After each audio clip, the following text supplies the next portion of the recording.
I'm Dr. Pete Economo, the East Coast psychologist, And I'm Dr. Nikki Rubin, the West Coast psychologist. and this is When East Meets West. Pete, so we are going to talk about righteousness and rigidity today. Exciting. I think it's. Yeah. I've had an interesting. Maybe I'll share with you guys as a story. Yeah, so share a little story. Yeah. Well, no. Like first, let's talk about Oh, you want to talk righteousness. first, and then you're okay. Yeah. So you're gonna okay. So I like that. I That said little maybe I'll tell you oh, a maybe story. okay. A little teaser. A little A little teaser. All right. personal. Yeah. Well, okay. So I'm gonna start with righteousness because I do think that this gets a little confusing for people because of course sometimes the word righteous is used actually kind of like in religious context, right? Like Well, to and be a negatively too, right? Like, isn't it? well, yeah, it can be used, but it can also be used, I would say, positively. Like people say, like I live a righteous life, meaning kind Yeah. of like a moral life, I right? think and then when people usually refer to somebody else as righteous, it's often like this negative connotation.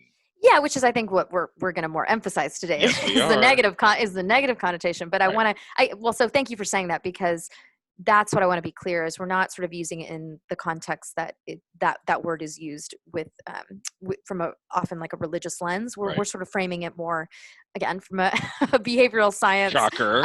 shocker view here. So when we're talking about righteousness, we're talking about when we get very, very attached to being right, to Yeah. believing we're right.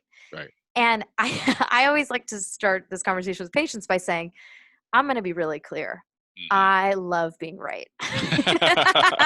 It feels amazing. Like, let me ask you, do you like to be right? Well, Like, really, think about okay. when you're right. Like, I know this is not the answer that I want people to think. The truth is, within Zen, there's really this release of any well, sort of. yeah, yes. Let's, so So, I'll say, so yes, honestly, I don't care. you don't, well, Even though I will say that the definition is the quality of being morally right or justifiable. yeah. Well, I'm saying in any moment, like in a moment, like just as a human, right? Like, and I'm not, because I'm with you. Like I Yeah, work, I mean, I'm I not know, a, I I'm know. with you. Like in a moment, it's like I would say, it's like it's designed to feel that way. Like it Well, feels and like, perhaps it's my like former athleticness. Like I think I don't know. Like I've won big medals and big awards, uh-huh, and yes, you I, have, I yeah. I think that's I don't know. Like I think that there's a group of people, and you're Hmm. not one of them by any means. I think what you're saying is yes, we want to feel good. Yeah, I sorry, we want to, in a moment, it's like it feels good. Like think of the thing that you're like passionate about, right? Like yeah, it could be, and it could be, these are things like I always tell people think about what are the areas like politics are a place people can get righteous. Like it can yeah. be in your family, like if you Oh think sure, someone should or shouldn't do something, yeah. it could But be I'm Switzerland in my family, so if we think about my you, role, you are actually I'm that's like true. yeah. So like for me, it's actually I'm helping people on the other sides kind of come together. So yeah, again, Well, so you're, I think, wired I am, biologically more I this am. way, and yes, your practice. Asked the wrong And person. We should have had someone else on here for that because anyone else would have said yes, just, totally. just you guys watch. I'm gonna just get Pete. I'm just gonna say like, I found the part where you like being right, but Let's find it. let's find it. But he's right. Yeah. He you're right. And I don't want to be. It is a wannabe. But so he's extremely unusual in this way that I because like am. it feels good to be right because Yeah. being right puts us on like in the imaginary ladder of human beings that all human beings like to engage in with comparison mode, Yeah. right? It feels good to be better. And this is why people like on the internet love to like shame people Well, and and I was thinking the same. I was thinking politicians when you said that mhm, because I think yeah. that you know this isn't going to be like a very uh, accepted sort of statement, but I think people who get to the top get there by like walking on people to get there. Yeah, And yeah, and so that righteousness is like a feeling that kind of drives that because it does feel yeah. good. And I've certainly interacted with people, like some of my really good friends that are lawyers. The conversations are Mhm. often lopsided, where I Yep. do a lot of listening. Yeah. Uh, uh, Right, and they're doing a lot of they're talking, doing a lot of right? righteousnessing. A lot of righteousness. Yeah. Yeah. Yeah, well, because that's like because it kind of like feeds on itself, right? It So does. because righteousness, when we're focused on being right, which is believing your worldview is correct and Yeah. accurate, it begins to cultivate like sometimes like a passion, Yeah. and also this is probably the more important part here is anger, right? Like, and I was like, and anger makes us feel powerful, Yeah. right? Like, and then it's sort of, then it's like, yeah, I have a right to like shame this person for, I don't know, I'm thinking of, I don't know, someone litters in the street or something, Yeah. right? Yeah. And like you get to finger wag them. Like it feels good to The be finger right. wagging. The Yeah. finger wagging, right? Yeah. It's it, Yeah, well, and as a quick Google of it, you'll find a lot of actually like religious doctrine comes up about, mm, within the context of like the Bible. I guess there's mm-hmm. a lot of reference to righteousness in there, and so I think that will be, we're reiterating that we're not necessarily talking about in that way. We're talking about this idea of this. So maybe what I hear you saying, Nikki, is like a feeling. Is it the feeling then, rather than the It's actual the worldview? well, so well, the righteousness is is the belief system, Right, right? It's right. the judgment. It's saying like But do you something think people are should be like what. more addicted to like the feeling that it creates when you are right? Oh, that's a very good Yeah, question. yeah, Yeah, I think that yeah, that reinforces, and now we can bring in the rigidity yeah. of a certain worldview, right? And this Yes. could, and so again, it's like I would ask people to think about where do you have a lot of shoulds about something, Shit right? all over you. Yeah, should all over us. Let's talk about Albert Ellis, the famous cognitive therapist who Yeah, said people should all over themselves. Yeah, it's like where do you have a lot of shoulds? And so yeah. yeah, like when you start to go like you shouldn't litter, people shouldn't litter, you're gonna start to get angry, and it makes you feel good because you're not the one littering. And I'm, by the way, I'm not advocating for littering. Don't go litter, people. No, no, please don't. Uh, and I mean, to that point, I think it can be very difficult for people to understand. But why? But why shouldn't I be righteous? Yeah. I am right. Like, what do you say to people when you notice them getting like very attached to like their way of Well, we focus on the doing? rigidity, so Mhm. can I be flexible? Can I maybe consider that there's another perspective that somebody could come at this? Mhm. And that's a big piece of this because, like I said with my lawyer friends, like if we're just having a conversation that's just like so lopsided, some of my, say, clients I've worked with that might be a little bit more righteous, I'll work on something like, hey, go ask your wife 2 questions when you go home tonight. Mm, mhm. Right, some open-ended questions just to engage Yeah. in the conversation, rather than always trying to like kind of be right or have the Mhm. demand of the Mhm. conversation. I'm gonna imagine though that that can be really hard for people sometimes though, right? Because if they're feeling very angry about something that, and we often talk about this, Yeah. Pete and I, that shuts down openness and curiosity. So it's like this kind of like closed system, right? Yeah, well, of course they've been trained in mindfulness by the time we ask them that, so at Well, least that is true that right. we've had them practice being curious and open, but that closed system of this is the way things are in my worldview. It's the right way, Right. and I'm not open, therefore, to like other points of view or other experiences, and so that person doesn't then have the opportunity to get like data that might help them shift to being, Yeah. So for me, like I struggle with it, knowing where I am today. Like I don't even get that, because I mm, think I love other people's views. I love yeah, diversity of opinion. yes. Like I want to have challenging and like open conversations. So I feel like that's something that when I hear that, like I know it exists, obviously.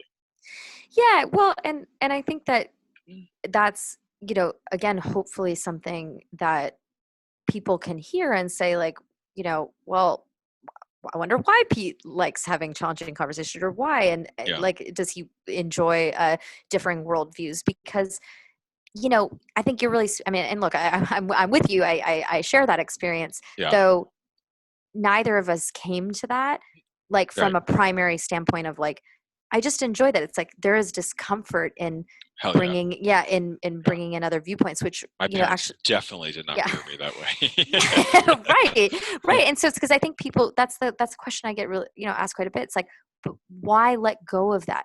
Because Yeah, the argument then is like, because I'm right, that's right. because I'm right. And it's like, okay, so what I like to say then, and I'm wondering if you share this with people, is when Yeah. I begin to bring in the concept of dialectics, and a Sure. dialectic has really two definitions, it's popularized by Marshall Linehan of dialectical behavior therapy, but dialectic is actually a philosophical concept. It's not psychology. We've just borrowed it.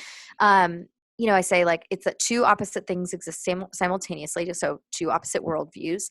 But the one I like to start with righteousness is the definition that there's no one universal truth in the world, I love that. because even my most, righteous, rigid folks that I'm working with, that does seem to land a little more, because I'll say, like, look, there's 7 billion people in the world. Yeah. Like, there's no one universal truth. There's no one right way of thinking. No. And I would say most people are kind of like, yeah, okay, I'm with you. Yeah. For that. Yeah, Yeah. totally. Yeah, hopefully. But again, I think there's going to be people who are like, well, no, there are, because I think what we see, like, say for like white supremacy, for example, Right. Yeah. they're going to be like, well, no, this is the way that it should be. And so, knowing your audience, knowing your sort of topic and content, I think for me, what I will say is, like, my righteousness, when I do experience it, it's usually about some larger moral good. So I'll give you remember Yeah. that personal example I was talking about? Yes, please. Mm-hmm. So if I purchase a product Mm-hmm. and the product is not as it was described, Mm-hmm. and that product creates damage, Mm-hmm. but the company takes zero responsibility, I get righteous about that. Because what I think is, it's not about me, it's Mm-hmm. about the other person. I often sort of perspective taking think of like my mom or my dad, somebody who's maybe less equipped to manage Mm-hmm. people or be assertive, having to deal with this company. And I think about them. And so that's where I am with that. Yeah, I like that example, because I actually, kind of going back to that idea of, like, where people feel passionate about something. I think that that's true for a lot of people when they're Yeah. feeling righteous, that it's actually, it can be data that it's hitting up on a nerve that's something of, like, of high value to you. It's something that's very meaningful to you, Yeah. right? Like that, like injustice, for example, like we can get very righteous about that. So that's why I use the politics example. People get very righteous about politics because it's Yeah. something, it's usually tied to something that they believe Right. on a larger context is for the good of their family or for their community or others. And they believe that somebody with a differing view, Just trying to doesn't attack understand them. that, is trying to attack them, Well, right? I think it's So, more the attacking, right? Like, it's like you get right. defensive. Yeah. Yeah, exactly. So, that's where it's like, we're not judging this as an experience. Like, all humans Yeah. struggle with this. Sure. I think the part that I maybe want to be really clear about is that righteousness is a rigid way of thinking, Oh, yeah. and rigid thinking is not effective. And I That's think that's part I'd love for you to maybe explain to our listeners Well, about why it's not. Like, why does so that get in the way? so I think, like, one of the things that I noticed with this recent event, I should probably say more, but about my, the righteousness with buying a product that's not as it measures. So I get this product. It says it's supposed to be 110 inches on the width. I have Mm-hmm. licensed contractors and all this work that goes in to develop a system based on these measurements, this diagram. Mm-hmm. And Mm-hmm. that it's all assembled and put out, I call and I say, hey, like, there's something really happening. The support stands they're falling off of these blocks based on your measurements. And then within an hour, they send me a new diagram that then shows it at 126 inches. So to me, So you can see Pete's getting mad. You can probably hear as he's. you can hear it in You can hear it. And so wait, we found it. Here's the thing where here we it is. found it. Here's the thing where it's getting sticky. It's Yeah. principles and protection against Yes. products and consumer protection. But I was also flexible in that I was like, well, let me think. And it's funny because I was looking up the CEO of the company, because Mm-hmm. you can't find anything on half these companies. Mm-hmm. And I found out that the CEO actually lost his son, and it was like this tragic sort of event. And that was because Mm-hmm. everything's on the internet now. Mm-hmm. Yeah, right now, and they're probably listening to an episode. Yeah. But, I was flexible of like, okay, let me think, like, how for them is this right?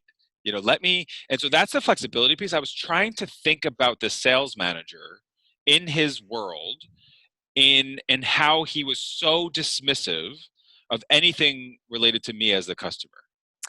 Yeah. So, okay. So if we come back to, like, why righteousness isn't effective. So if Pete had been stuck in that mode, if Yeah. he'd just been focused on, like, this is not fair, or this isn't, it Right. shouldn't be this way, it would actually, one, it would make him more dysregulated. He would get angrier and angrier. Yep. And the more dysregulated we get, it interrupts our cognitive processing, right? And we actually are not able to think I clearly. probably would have cursed at them on the Yeah, phone. I probably would have cursed at them, right? So would make the situation worse. So Right. engaging in behaviors that Correct. that don't actually help move the situation forward, right? Right. And so look, he had that reaction, like you had that reaction, right? That Oh, sure. you had a flare up, and you were able to notice it and then pause That's and right. get curious about, okay, let me see if I can put myself in this other person's shoes here. Right. Which, by the And way, I couldn't, but go ahead. Yeah, well, humans, like, again, I tried. Psychologists are humans Like, too, right? is Like this we, wrong? this I is, don't know. Maybe I am yes, wrong. yes, yeah. It's, this is very frustrating stuff. Yeah, So, but that opportunity, right? The yeah, point of being curious is to not say that like what that person is doing is okay or give them a pass, because I think that's where people really dig into their righteousness of like, I don't want right. someone to get away with it. It's that if you're trying to move the situation forward, Yeah, it requires understanding like why does someone else see it differently, you have you to. know Yeah. like that. And I think that's the piece that like gets lost on a lot of people. I mean, would you agree Yeah, with and because and I am committed to moving it forward. yeah. I'm not somebody who hangs on to things, present moment living. Yep. Uh-huh. It does bother me, and so I will just sort of, for listeners and just my own vulnerability, I had to like really check out on a Friday, because I had to just like I had to recharge my batteries because I was already working so much, and this was like sort of that thing that like pushed you over the edge, Yeah. kind of like the cherry on my top, if you will. Um, Yeah. so, Yeah. so delicious. Yeah. Yeah. You needed, yeah, it was, you needed to pause for a little bit. You need to I had to recharge, right? pause. I Yeah, I had had to to pause pause. and I had to recharge because the anger, like you pointed out, as I'm even telling the story, you can notice the frustration, the anger. It's a lot of money, and so I think my righteousness is I can afford it, and there's a lot of people who can't. And so for me, it's like if this would have been their savings, or if this would have been something that they really committed to because of some really big goal that was so important to them, it's just messed up that this like capitalist sort of world where literally there was zero So, responsibility. to, And so I think like as you're uh, attaching to that again, yeah, right? And I'm going to share another a personal example as well in a moment here, yeah, to also practice vulnerability and let's not not do it. not leave I feedback dare here. you. Yeah. Oh, I will. I think it's also important to say, like Pete and I aren't saying like we're not allowed to be angry about Oh injustice. no. Like it's Yeah, not about that, right? right. It's like anger gives us information. That's right. We like to talk about this a lot, that anger from an evolutionary standpoint is telling us that ourselves or somebody we care about, or our community is being harmed or potential of being harmed. And so That's right. the urge to defend oneself or to fight back, it was evolutionarily adaptive, right? Totally. Totally. And in a modern world where we're interacting with the 7 billion people on earth, that everybody has a Mhm. different perspective, and if we are not able to understand that other people are going to not only see things differently, but I haven't said this yet, it's important to say, people are also going to be limited in varying degrees That's in right. like how able they are to understand something or be skillful. If we are just only holding tight to like it shouldn't be this way, That's it right. actually paradoxically gets in the way of us helping to move the situation forward. It keeps us in the situation. So Yeah, you're it not keeps. getting away before we end with sharing Oh your. yeah, I'm going to share. Well, it's a good segue from this. So also one thing that I can get righteous about, that actually I also know Pete can get a little righteous about this too. Yeah, was we talked about this, is actually around behaviorism and Ah, right. yep. So I'm from Los Angeles. I went to graduate school in Los Angeles on the West Coast. If our listeners aren't familiar with this, like psychology tends to be dominated Mhm, from a behaviorist lens, mhm, and so I was. Professionally growing up in a community that was aligned with my worldview. mhm. And when I moved to New York for my predoctoral internship, New York is famous. If you're in New York, you'll be familiar with this. For our listeners there, for being kind of like a hub of psychoanalytic thought. And Yeah, psychoanalysis is grows out of Freud. For those of you who know who Freud is, this is a place where I can even feel it as I'm talking. I can feel my chest tightening.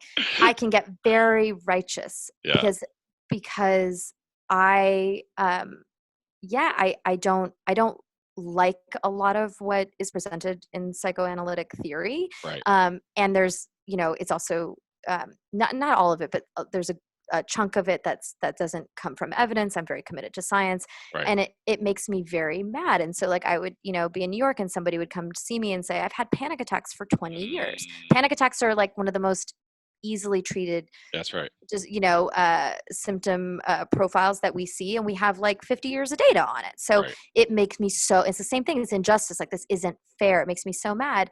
And one thing that I want to share is that I recognize that being in that community and being a minority voice, Right. minority worldview in psychology in New York. Because It wasn't you were the behaviorist because I was the voice in a behaviorist world voice, of yes, of psychoanalytic psychoanalytic. thought. Yes, Right. that my perspective, I wasn't going to be able to move the conversation forward if I was walking around That's right. finger wagging everybody. I And love it that. wasn't that's not effective. And so what did I do? Like what Pete's been saying, I did a lot of listening. That's I right. did a lot of like validating, trying to understand like the point of view of psychoanalysts. I worked with a few that we had some wonderful relationships and found You did, some yeah. common ground. And I think I was pretty successful in often getting people interested in behaviorism and understanding my You sure worldview. were, yeah. Thank you. Yes, but it didn't. I wasn't able to do that by saying I'm right and you're wrong. So No. so it's like I would come back to, and I think you use this too. I would focus on the question like, do I want to be right or do I want to be effective?